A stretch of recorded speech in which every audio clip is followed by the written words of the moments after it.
이번 주부터 우리는 역대상 묵상을 시작했습니다. 이 역대기의 맨 앞부분에 1장부터 9장까지는 긴 족보가 등장합니다. 많은 분들이 성경을 읽다가 종종 족보가 나오는데, 족보가 나오면은 이제 눈으로 빠르게 훑으면서 그냥 넘어가 버립니다. 그러나 처음 역대상을 읽었던 유대인들은 이 족보를 보면서 크고 깊은 은혜에 잠겼을 것입니다. 이 족보 속에 이스라엘을 향한 하나님의 일하심이 잘 담겨 있기 때문입니다. 우리는 역대기에 나오는 수많은 이름들을 통해서 하나님께서 우리를 사랑하셔서 이 이스라엘을 통해 어떤 일들을 행하셨는지, 얼마나 신실하게 약속하신 대로 일하셨는지를 보게 됩니다. 3장에서는 다윗의 아들들의 족보가 등장하는데, 이 아들들은 헤브론에서 낳은 아들들과 또 예루살렘에서 낳은 아들들로 구분됩니다.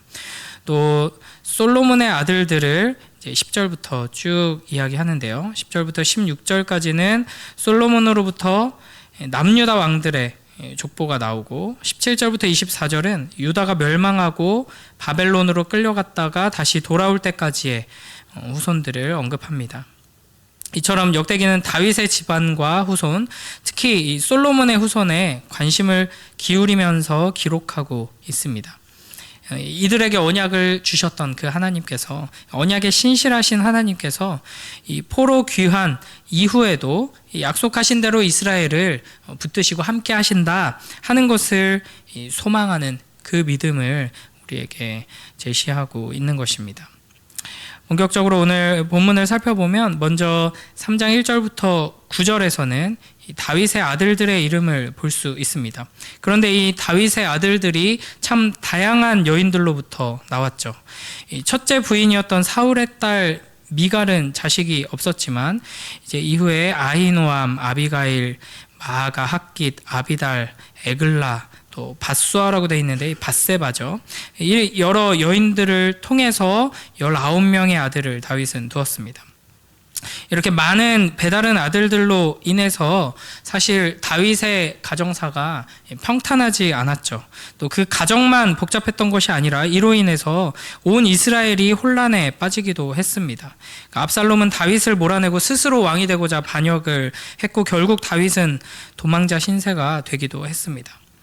우리가 이제 다윗에 대한 총평을 하자면 이스라엘의 가장 위대한 왕이라고 할 수 있겠지만, 그의 인생을 이렇게 아들 이름 하나하나 생각하면서 곱씹어 보면은 참 많은 고난과 고통이 있었을 뿐 아니라 심각한 문제, 흠이 있던 인물이었습니다. 결국 우리는 이 하나님께서 다윗이 완벽했기 때문에, 또 너무나 대단한 사람이어서 다윗을 통해 역사하신 것이 아님을 다시 한번 생각하게 됩니다. 물론 다윗에게 본받을 만한 위대한 점들이 있고, 감히 우리가 본받을 생각조차 할 수 없을 만큼 대단한 측면도 있습니다. 이런 점들은 모두 다윗이 그리스도를 예표하는 면들입니다.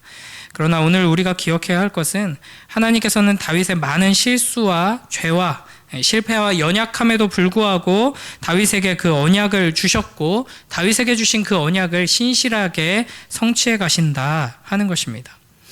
이어지는 10절부터 16절까지 보시면은 이제 다윗의 아들 솔로몬과 그 이후에 남유다 왕들의 이름이 쭉 등장합니다. 다윗의 자손으로서 왕이 된 자들이지만 사실 이렇게 변변한 왕들이 많지 않습니다. 신실한 왕들을 그 중에서 뽑아보자고 하면은 아사, 여호사밧, 요담, 히스기야, 요시야 이 정도라고 할 수 있습니다. 그 외의 모든 왕들은 아버지 다윗의 길을 따라서 가지 않고 악한 길을 따라갔습니다. 심지어는 아하스 같은 왕들은 우상 숭배자로서 자신의 자녀를 불살라서 우상에게 바치기까지 했죠. 결국 이렇게 타락한 남유다는 이제 마지막에 그 바벨론과 애굽에 의해서 막 휘둘리다가 결국에는 기원전 586년 바벨론에 의해서 멸망하게 됩니다. 이것이 다윗의 족보를 통해 볼 수 있는 다윗 왕조의 이야기입니다.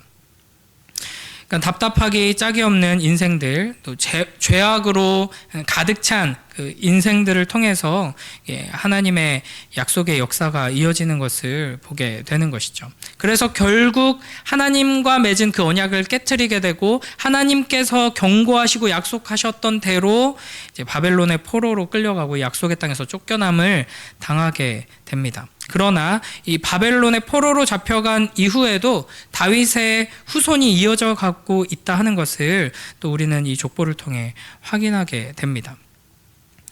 하나님께서는 이제 다윗과 맺으신 다윗을 통해서 하나님의 나라를 세우시고 그 나라가 영원히 견고히 서게 될 것이다, 이렇게 하셨던 약속을 우리의 범죄, 죄와 연약함, 불순종에도 불구하고 끝까지 이루어 가신다 하는 것을 이 족보를 통해, 이스라엘의 역사를 통해 확인하게 되는 것입니다.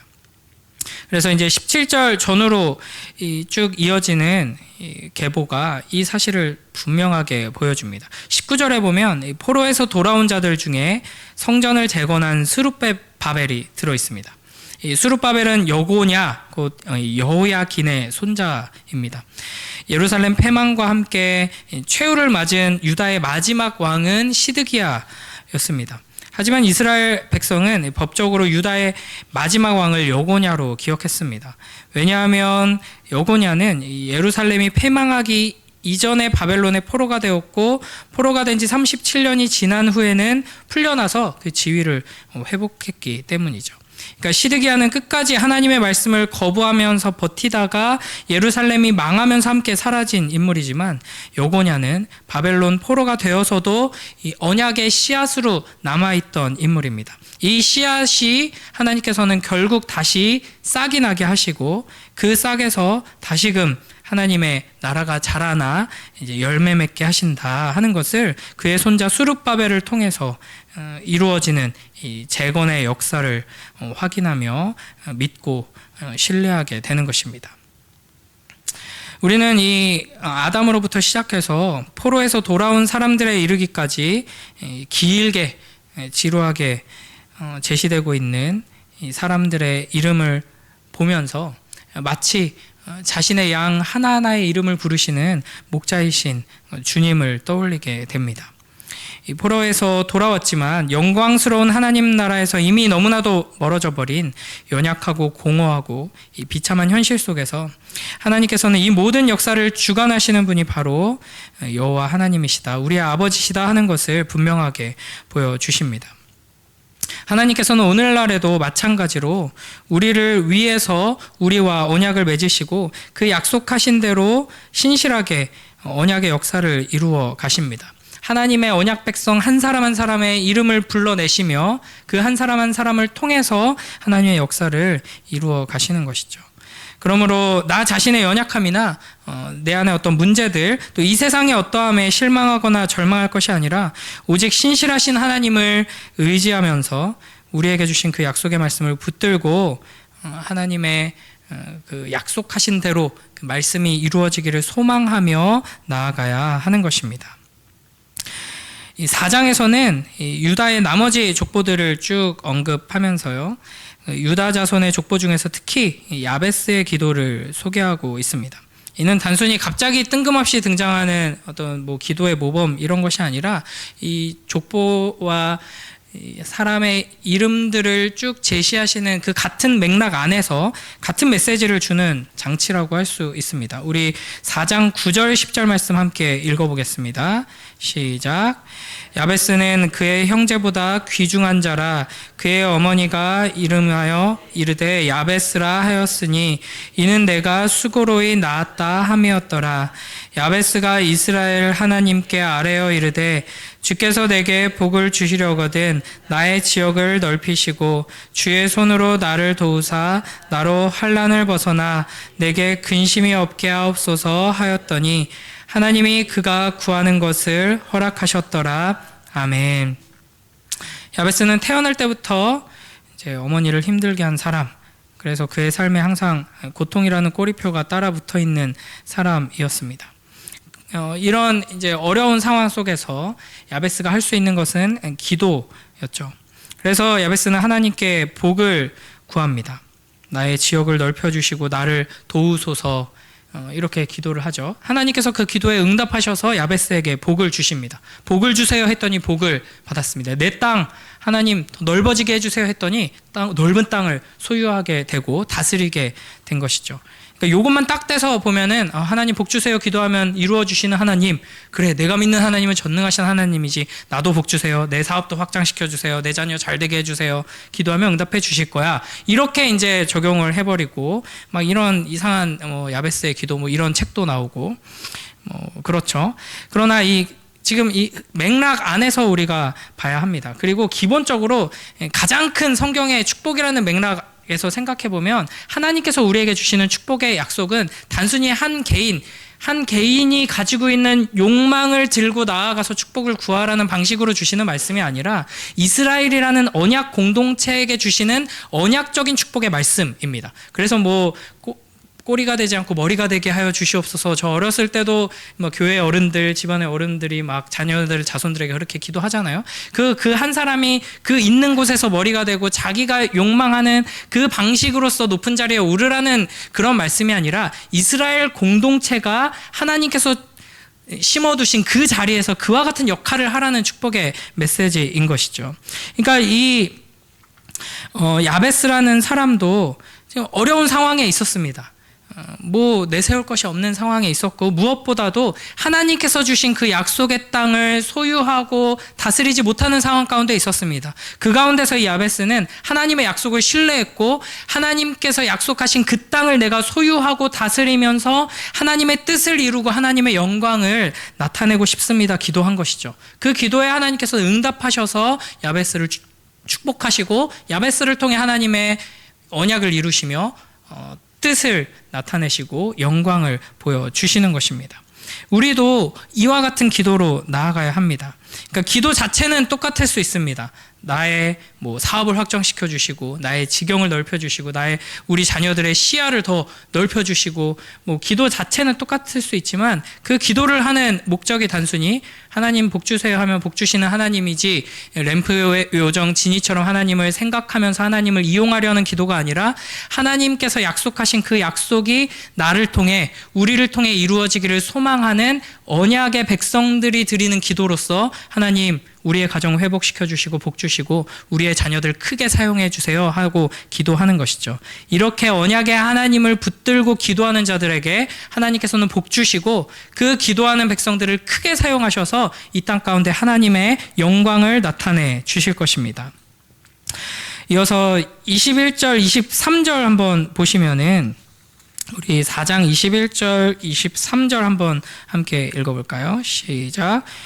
유다의 아들 셀라의 자손은 레가의 아버지 에루와 마레사의 아버지 레아다와 세마포 짜는 자의 집 곧 아스베아의 집 종족과 또 요김과 고셉의 사람들과 요아스와 모압을 다스리던 사람과 아수비 네헤미니, 이는 다 옛 기록에 의존한 것이라. 이 모든 사람은 토기장이가 되어 수풀과 산울 가운데 거주하는 자로서 거기서 왕과 함께 거주하면서 왕의 일을 하였더라. 아멘. 그러니까 매일 성경 본문을 따라서 우리가 이제 말씀을 보는데 그 본문이 3장, 4장, 2장이나 길게 봐야 하기 때문에 굉장히 이제 살펴볼 때도 많고 다 못 읽고 지금 읽어봤자 근데 이름이 너무 어려운 게 많아가지고 서로 곤란하죠. 근데 이제 의도가 있는 것 같습니다. 이 3장, 4장 통째를 같이 보는 것은 따로따로 이 이야기들을 떼어 놓기에는 너무나도 긴 역사를 지금 이야기하는 것이고 3장, 4장의 주제가 딱 하나이기 때문입니다. 그러니까 이 야베스의 기도만 따로 떼어서 이제 보면 안 되는 것처럼 지금 여기에도 보면은 이제 어떤 사람들의 이야기가 나오죠. 세마포를 만드는 사람, 토기장이, 또 궁중에 필요한 물품을 제작하는 사람들의 이야기가 나옵니다. 그러니까 유다의 셋째 아들 셀라의 후손들이 세마포를 만들고 또 토기를 만드는 일을 합니다. 그러니까 별로 중요한 일이 아니에요. 그러니까 왕의 족보도 아니고 우리가 전혀 하나님 나라의 역사라고 거창하게 생각하면은 이제 들어가지 않는 장면들이 갑자기 나옵니다. 우리의 자녀들이 도자기 굽는 그 소소한 일을 하면서 살아가게 하여 주시옵소서 이렇게 기도하는 부모는 아마 없을 거예요. 그런데 우리가 전혀 중요하게 여기지 않는 어떤 기술을 가지고 어떤 일을 했던 사람들의 이야기가 여기 등장하고 있습니다. 여기 이제 아마 세마포는 주로 제사장들이 입었던 것이고 토기는 궁중에 납품되었던 토기입니다. 그러니까 이들은 역사의 어떤 중심에서 맨 앞자리에서 큰 업적을 남긴 것은 아니지만 하나님 나라 역사에 꼭 필요하고 의미 있는 역할을 감당했던 사람들입니다. 자기에게 주어진 은사를 가지고 달란트를 가지고 성실하게 주어진 자리에서 삶을 살아가면서 그것으로 하나님 나라의 역사에 동참하고 하나님의 영광을 드러냈던 사람들이죠. 우리는 눈에 보이는 어떤 가치, 이 세상적인 기준으로 얼마나 높은 곳에 있는지, 얼마나 사람들에게 존경받고 사람들이 부러워하는 그 일을 하면서 사는지, 많은 것을 소유했는지 이런 식으로 이제 가격으로 판단하고 세상 기준으로 판단하는 때가 많이 있습니다. 그러나 중요한 것은 이 세상의 기준이 아니죠. 높은 연봉이나 안정된 지위 뭐 이런 것이 아닙니다. 어디에서 무엇을 하며 살아가든 왕이신 예수님과 동행하면서 하나님의 일을 한다는 소명의식을 가지고 살아가는 평범한 사람들을 통해 하나님께서는 하나님의 영광을 나타내시고 하나님의 언약을 이루어 가십니다. 우리의 모든 삶이 이와 같이 하나님 나라의 가장 중요한 역할로서 오늘 하루 주어진 일상을 살아내는 우리 모두가 되길 주님의 이름으로 축복합니다. 야베스가 기도했던 것처럼 하나님께 복을 구하고 하나님의 응답을 받는 것은 하나님 자녀의 특권입니다. 그러나 모든 사람들이 이 사회에서 높은 자리에 오르고 모든 사람들이 부러워하고 기억할 만한 특별한 일을 하면서 사는 것은 아닙니다. 우리가 어디에 부름받든지 그 자리에서 하나님 나의 지경을 넓혀주소서 하는 기도에 응답받아서 하나님의 시각으로 이 세상을 내 인생을 바라보며 하나님의 그 능력으로 우리에게 주어진 이 일들을 감당해내므로 우리가 부름받은 그 자리에서 가정과 일터와 이웃들 사이에서 이 공동체 안에서 하나님의 나라를 이루어가는 복된 우리 모두가 되길 주님의 이름으로 축복합니다.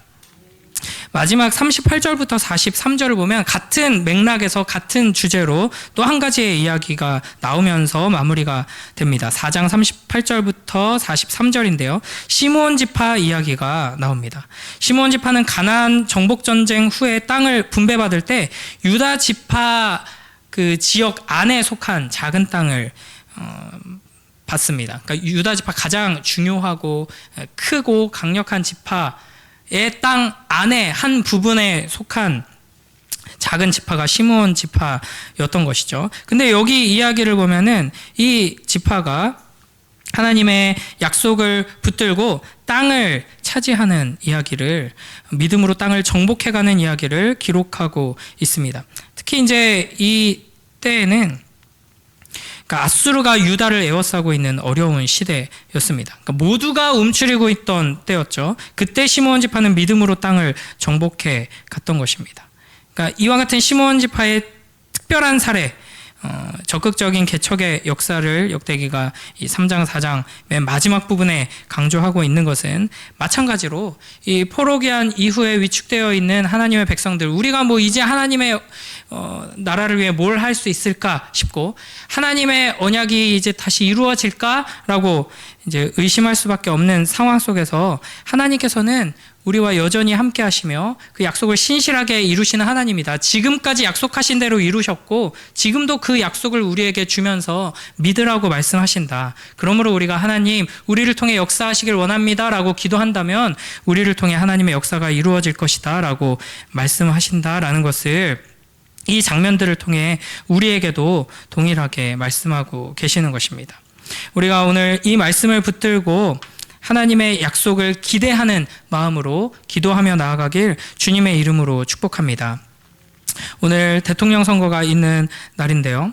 이 대통령 한 사람에 의해서 뭐 나라의 운명이 좌지우지되는 것이 전혀 아니라는 것을 우리가 잊지 말아야 할 것입니다.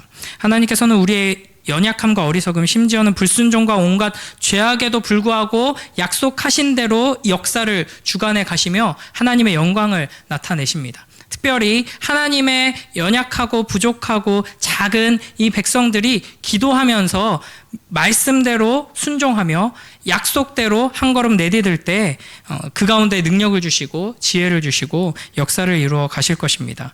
우리를 통해 역사를 이루어 주시옵소서. 또 우리의 다음 세대들, 우리의 자녀들과 우리 미랄교회에게 허락하신 이 다음 세대들에게 하나님께서 꿈을 주시고 소망을 주시고 기도하며 하나님의 역사를 이루어가는 하나님 나라의 주인공이 될 수 있도록 우리를 축복하여 주시옵소서. 이렇게 간절히 기도하는 복된 우리 모두가 되길 주님의 이름으로 축복합니다. 기도하겠습니다. 하나님 아버지 감사합니다. 역대기에 나오는 이 수많은 이름들과 족보와 하나님의 역사를 통하여서 신실하신 하나님께서 우리를 사랑하셔서 우리에게 언약을 주시고 그 언약의 말씀대로 신실하게 모든 것들을 이루어 가시는 것을 우리가 다시 한번 확인하게 하시니 감사합니다. 그 신실하신 언약의 하나님께서 지금도 여전히 살아계셔서 우리에게 언약의 말씀을 매일매일 주시며 약속하신 대로 일하고 계심을 우리가 믿게 하시고 우리를 통하여서 그 하나님의 역사가 이루어지기를 소망하며 나아가는 주님의 자녀들 될 수 있도록 축복하여 주시옵소서. 야베스와 같이 우리의 지경을 넓혀주소서. 우리를 사용하여 주소서. 기도함으로 하나님께 축복을 받아 이 땅 가운데 귀하게 쓰임받는 우리가 될 수 있도록 은혜 베풀어 주시옵소서. 감사드리며 예수님 이름으로 기도드립니다. 아멘.